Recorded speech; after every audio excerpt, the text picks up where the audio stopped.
Hi, everybody. Welcome to this second webinar of our series, This is Not a Pirate.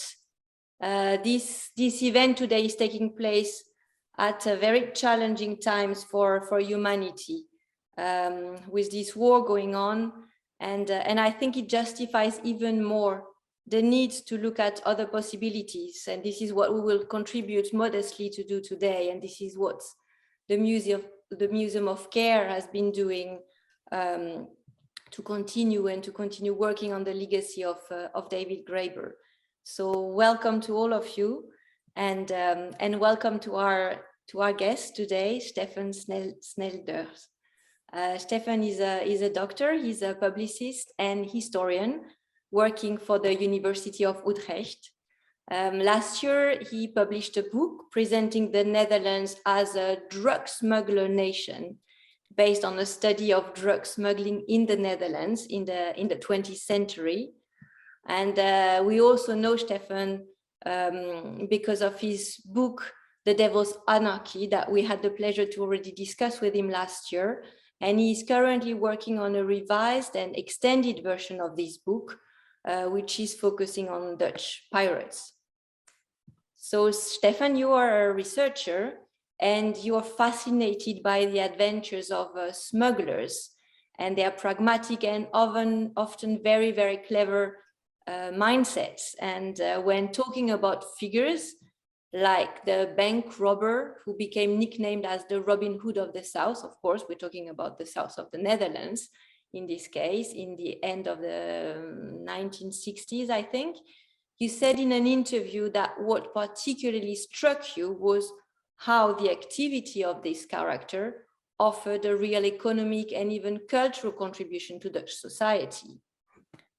And this is where I would like to make the parallel to what David did in Pirates of the Enlightenment, where he also saw in the character of a man called Tom Rathsimilau, a pioneer of democracy. And he made the case on to show that Tom Rathsimilau with his peers could be considered, in a sense, the first Enlightenment political experiment. So this is, I think, at the very, very core of our project, This is Not a Pirate. It looks at the role of people from below, including pirates, in history making. And we started to discuss this last month with Marcus Rediker in our launch webinar, and we will continue to do it today. Who were the pirates and also how they were organized? So to start with, Stefan, maybe could you please explain us a little bit the context of their actions, and also how in this context they responded to the deadly situations in which they were, and how also they dealt with the mental climates that influenced their daily living, and also the traditions in which they live, because this was very specific to their times. And I think it's very important to understand where this all come from, to also understand how they developed as pirates, as people from below, as leaders for some of them. So thank you, Stefan, for joining us today. The floor is yours.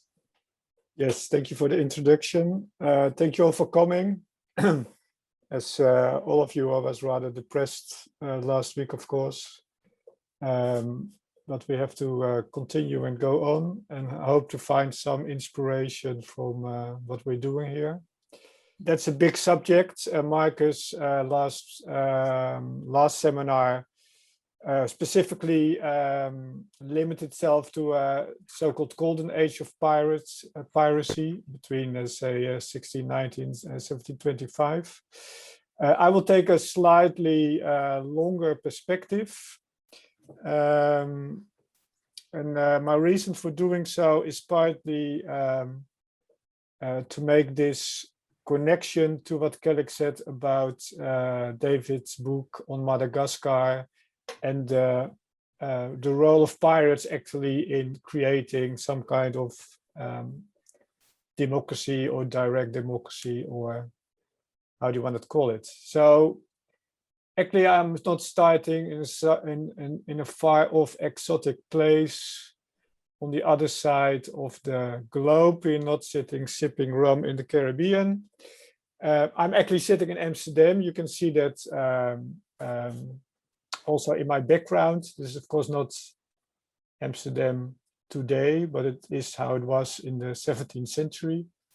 And the reason I'm sitting here, I'm gonna move a little bit to the sides, is you're looking at the harbor of Amsterdam. It's not at the sea, it's at an inlet. So where I'm sitting, there is actually also land.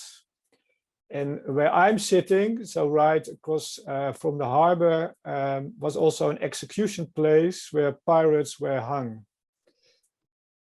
It's actually very interesting that this group of pirates were hung in the city of Amsterdam because the Dutch Republic, as it was then, actually owed its existence to pirates. So we have the Madagascar story, but there's also a totally other story, which is maybe not well known for people who are not familiar with Dutch history.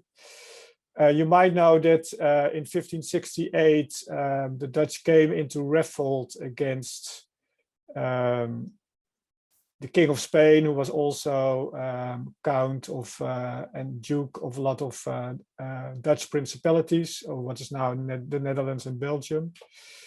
And this led ultimately to, in the 1570s, to what is called the Akte van Verlatingen. This was an declaration of independence 200 years before the American Act of Independence, in which the Dutch deposed their king and their king, count, duke, whatever he was from the various principalities.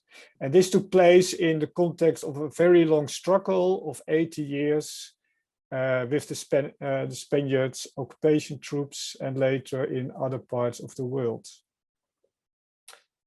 So the reason why the Dutch actually came into the position to depose their king was because at a very early stage of the revolt, when actually the first phase of the insurrection was a failure, the leaders had flown abroad.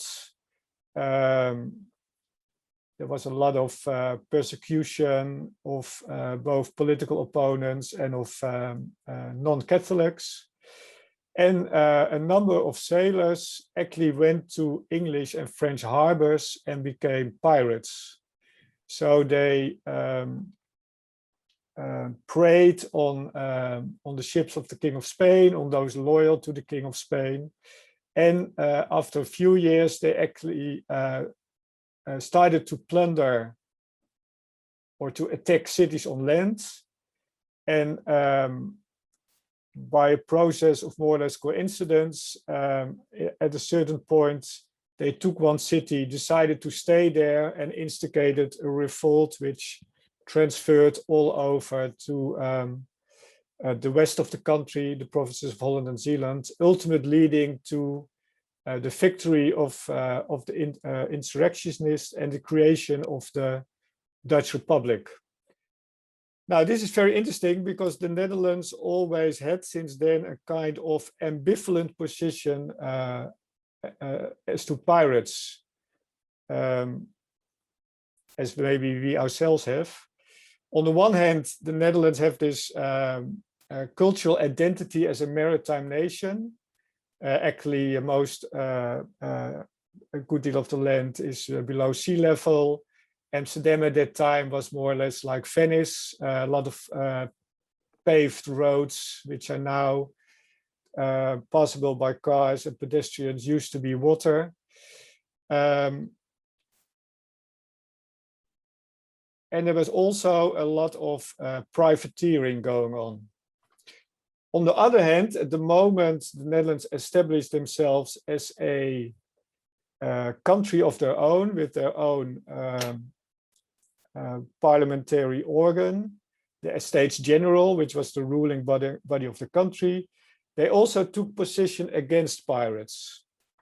So Marcus last time had this interesting notion of explaining how the pirates were more or less seen as enemies by the rest of the world. But this is actually also in the Acts Against Piracy, which the Dutch Estates General published in 1600. Pirates were explicitly called enemies of all people, but these same pirates often were actually the same people who used to be the privateers of the Dutch state. Pirates were actually established in a place called Salé in Morocco. And Salé, Morocco, and the Pirate Republic of Salé has become very famous, especially because of the book of Peter Lamborn Wilson, who tried to put them into an anarchist perspective in his pirate utopias. But we actually know a lot more about these pirates than Peter was able to investigate in his book. And because there are a lot of sources in French, in Dutch, in English, and even in Arabic about these pirates of Salé. And interesting is that we all, by looking at them, we can also see kind of differentiations between different kinds of pirates. Some of them who come closer to the, let's say, the anarchist image, the anarchist prototype than others. And it's interesting to note that they were actually all on a ship which had been a pirate ship before, but on which they had mutinied and chosen other captain. So that's very interesting. Already at this stage, we can see that, and this source is of course from the Dutch authorities themselves, so they call it a mutiny. But actually, if we look and compare that, for instance, with the work of Marcus on the Golden Age pirates, we see that clearly they were able to choose their captains, to depose former captains and choose new ones. And the new one they chose was actually an Englishman, a guy called Hugo Clark from Southampton. And he was then at a certain moment caught by a Dutch fleet of 3 ships. And then if you look at the list of his crew members and where they came from, you see that there are not only people from England, there are also a lot of Dutch people, and there are 3 people from Salé who are described as Moors, Moran, which means Mohammedans, which means probably that they were either North African or maybe Greek or Albanian, but were Mohammedan people. All these people were hanged, by the way. So we have already, from this small pamphlet which was written on the execution, we already see a kind of democratic organization. They chose their captain. And we also note a very, well, let's say multicultural, multi-ethnic, in our words, composition of the crew. And also what is interesting is that a lot of these people are described as sailors. So they come from the maritime classes. So we already have 3 points which actually will not be much different a century later in the Caribbean. So points to a very clear cultural and social tradition. Now, I find it particularly interesting also that at the moment the Dutch Navy ships conquer and enter the pirate ship, that the sailors on the naval ship actually already start to look for treasure, as if they were the pirates and not the other way around. So that's a fourth item. So the whole idea of predation and getting your hands on the goods of others was not just something the pirates did. It was clearly something which was more broad in this maritime community.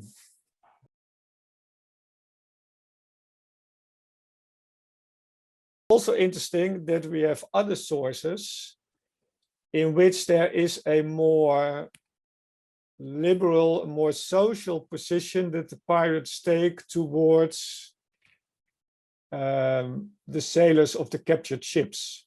So one of the most famous pirates of that day, he was killed in, I think, 1611 from the top of my head, was a Dutch pirate. We call him Simon the Dancer. In English books here, he's often called something like Simon the Danziger. The Barbary courses called him Dali Reis, which means Captain Devil. So here we already have the same image as that of Blackbeard. He also plays with this image as a devil kind of figure. But the interesting thing is Simon, he's very feared. People are very afraid of him. He takes ships, but he is not taking the goods of the ordinary sailors. Actually, we have some information that he takes a ship. The ship has already been plundered by another pirate. And he's even so good that he gives the sailors of the ships a little money so they can travel overland to their home. That brings us to the following question. Who were then people like Simon the Dancer, or people like Klaas Compaen, who was another famous Dutch pirate from the 1620s? And how did they get their ships? How did they outfit them? And who took service with them? For instance, a pirate like as Klaas Compaen had actually started as a privateer. That means he had a commission of the Dutch state. And these commissions, this was an economy of its own, but so there were specific companies who specialized in outfitting privateers. They needed commissions. They were only supposed to do this in wartime and for a limited amount of time. And they had to adhere to all kinds of regulations, which included religious sermons every so often on their ships. So these privateers were very, or at least authorities very much tried to control them, apart from taking about between 10 and 20% of their earnings.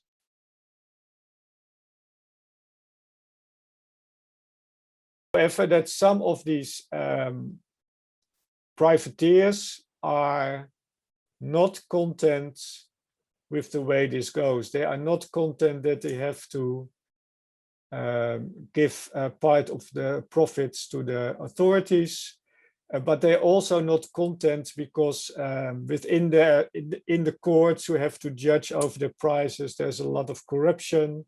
You have to deal with a lot of bureaucratic red tape. You have to deal with all these regulations.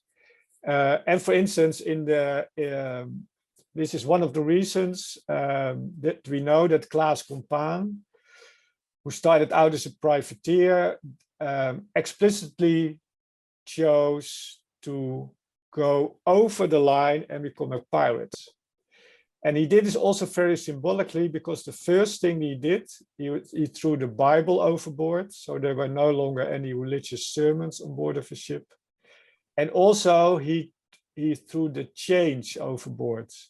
So on the normal ship, breaches of discipline could be punished severely with putting people into change. This was not possible anymore on Compaen's pirate ship. Now, Compan himself was not a poor man. He was a merchant, a privateer. He had a lot of relationships in the Amsterdam trading community. But it's interesting that we know that when he decided to become a pirate, and he was still in the Netherlands, he still had not openly declared himself as such, logically, of course, because he would immediately have been arrested. But already the word was spread into the inns of the port towns. And people explicitly came from these inns to Compan's ship, asked him if they could join him. So there seems to be like some kind of circuit of oral communication in which people who led a kind of wandering sailor's life, moving from one ship to the other, could hear, okay, but this is more interesting because this guy is going to go pirating, which means actually there's more profits for the crew, if only because they don't have to pay for their commissions and pay the percentage to the authorities. So we have a very interesting maritime culture, which spreads not only to the Netherlands, but through Western Europe, through North Africa, through what's now the United Kingdom, in which there's a lot of information exchange and people deliberately choose to be a pirate. So we don't hear much at that time of what later happens in the Caribbean, that people have to be forced to join the pirates. Strangely enough, this is never encountered in these early sources.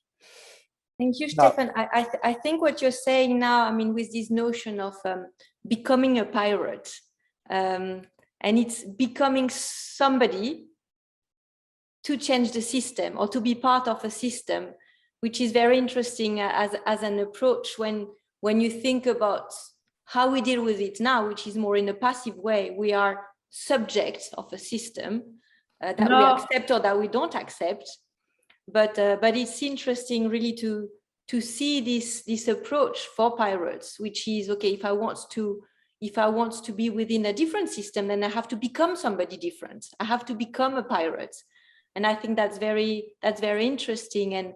And you're describing it really like as a system based on solidarity, a system built on fraternity. I don't know if you can give some examples. I mean, you've started already, examples of how they dealt, with insurance, for instance, their financial system, their social care system, which would be very interesting to understand a bit more in detail.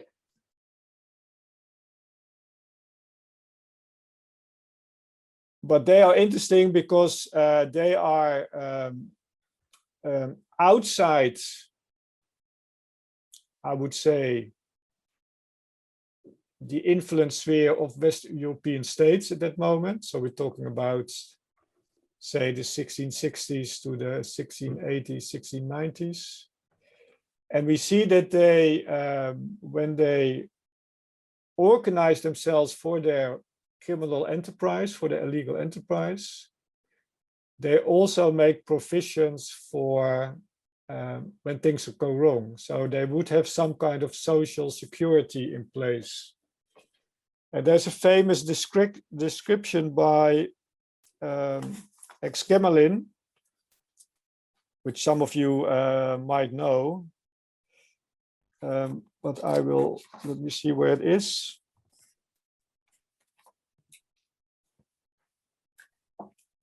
So this social security system is part of the enterprise system. So they're not two different things. So Exquemelin, who was a surgeon of the buccaneers, says this: when a buccaneer is going to sea, he sends words to all who wish to sail with him. When all are ready, they go on board, each bringing what he needs in the way of weapons, powder, and shot. So this is what they bring in, themselves and their weapons. Then together they start hunting for food. So they hunt for pigs on the islands to make salted meat. And then also interesting, they have chosen a captain. This is often also the man who brings the ship.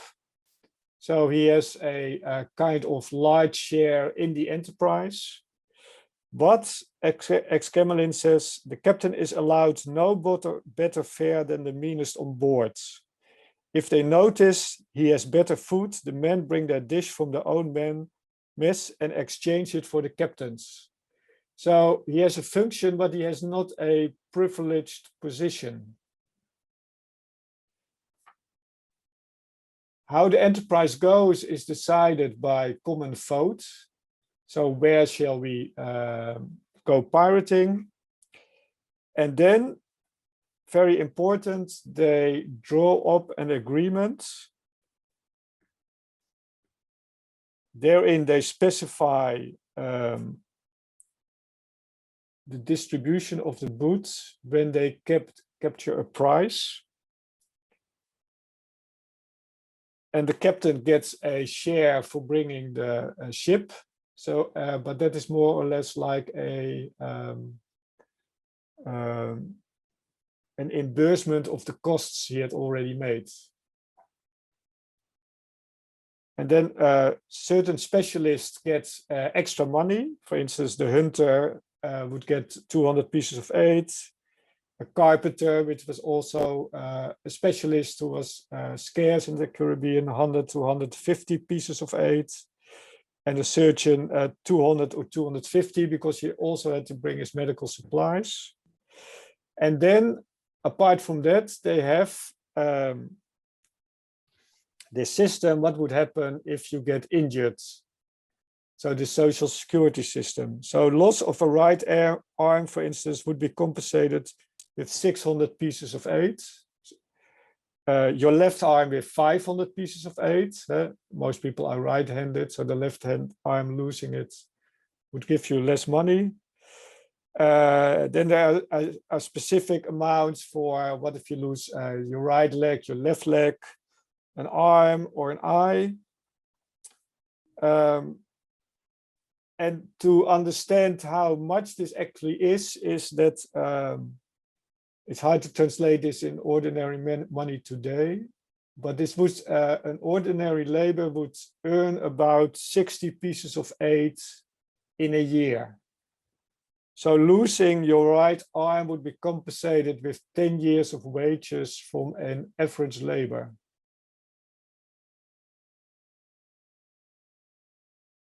Pirates themselves were not organized on the way of sovereignty of the king, but on the sovereignty of the people. So am I right that that was the kind of petri dish or experiments about this new concept of sovereignty of we are the people and we are the people who are in each ship, basically, compared to the empires that was run by who were everybody believes that they were like, you know, representing a god or some kind of other concept.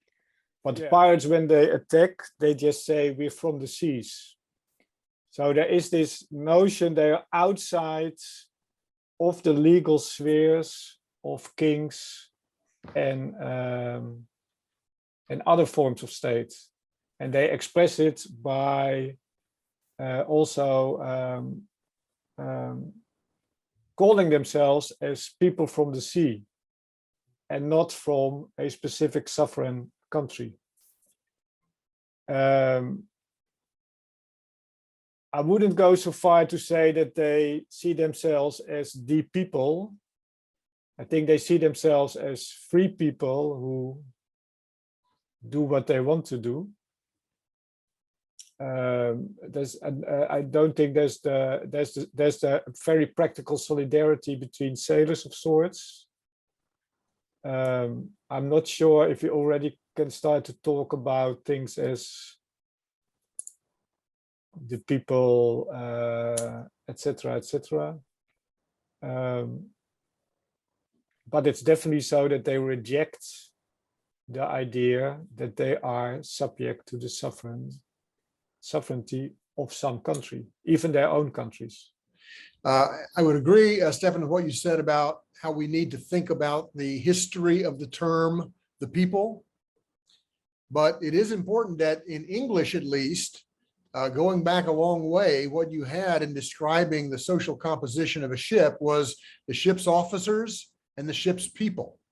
So the workers of the ship are known as the people of the ship long before this enters the political discourse, I think, associated with revolution in Europe. How do you explain the long-term continuities? In other words, what are the linkages? How does it happen that we have people in the early 17th century and again in the early 18th century playing with the mythology of Satan, that we have long-term democratic processes? How do you explain that continuity? It's very functionalist. Mhm. So you to put yourself outside this sovereignty, when Nico was talking about, you either have to set yourself up as another sovereign. So, but pirates, they had a functional way of organizing, which was also limited. So it's hard to see pirates on a permanent basis in massive fleets working together. That would not have been possible. And that's what I found interesting, comparing the 1720s to the 1620s in Europe, is that you see these same functional methods of organization. And I think the whole Satan thing is a typical, is actually a logical thing. If you reject, in a religious society, if you reject Christian authority is Christian. So you either have Peter Lambert Wilson say that's why they converted to Islam, but you can also say that's why all these devil images. The radicalism of pirates is functional. It's also highly situational. They are searching for things that work, but I would add there's the storytelling dimension, which you referred to earlier in your talk, about the way in which knowledge is passed on through oral tradition. And I think it's also very important that the ways in which pirates organize themselves were actually generated by the labor process of work at sea. And to the extent that that remains very similar over time, we're talking about a kind of a structural origin of pirate culture, and which actually exists on most other ships, but it's suppressed.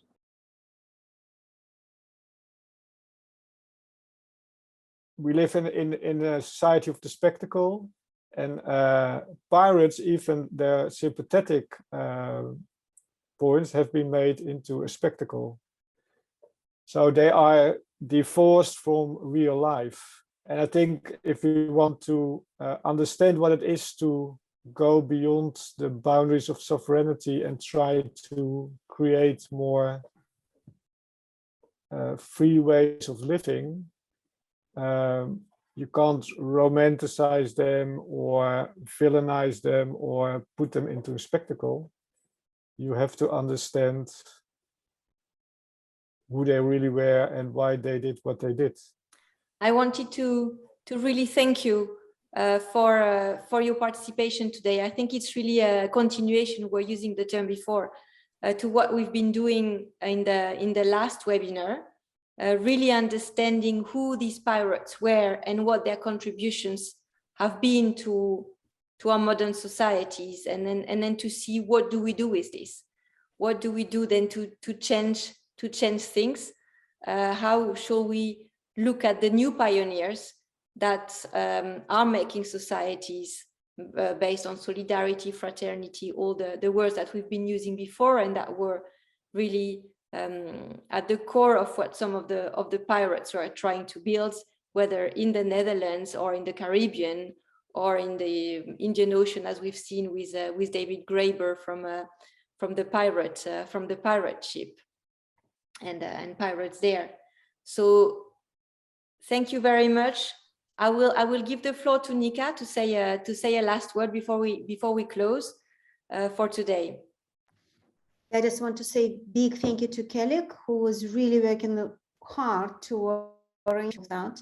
And I hope we will have another prolongation of this series. That is very exciting to me because I'm finishing our book with David, kids book about water pirates, based on his adults book.